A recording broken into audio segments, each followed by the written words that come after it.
എവിടെയൊന്നും ഈ 3-4 ദിവസം എന്താ ചെറിയ പണിയൊക്കെ ആകുമ്പോ ക്ലാസ്സിൽ വന്നല്ലോ. 10ാം ക്ലാസ് അല്ല എനിക്ക് മാർക്ക് കുറയില്ലേ? ലീവ് ലെറ്റർ നോണ പറഞ്ഞേക്കാനും വെറുതെ ഒരു ലീവ് ലെറ്റർ എഴുതി കൊണ്ടുപോകും.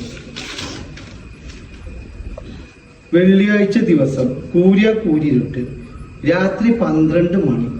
ദൂരെ നിന്നും പട്ടികളുടെ ഓരിയിടൽ.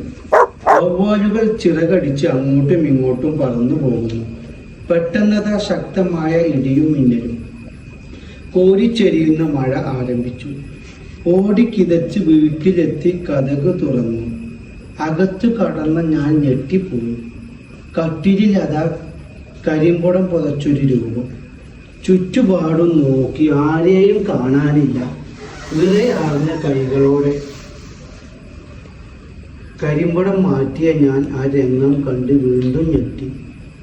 എൻ്റെ മകൻ സഞ്ജു മൊയ്തീന് പനി പിടിച്ച് തണുത്ത് വിറച്ച് കിടക്കുന്നു. ആയതിനാൽ സഞ്ജു മൊയ്തീന് 2 ദിവസത്തെ ലീവ് അനുവദിച്ച് തരണമെന്ന് വിനീതമായി അഭ്യർത്ഥിക്കുന്നു എന്ന് രക്ഷിതാവ് ഖാദർ കൽക്കരി ഒപ്പ്. സാറേ, വായിച്ച സാറിന്റെ ബോധം പോയി. അപ്പൊ പഠിച്ചു കാണുന്ന എന്റെ അവസ്ഥ ഒന്ന് ആലോചിച്ച് നോക്കി.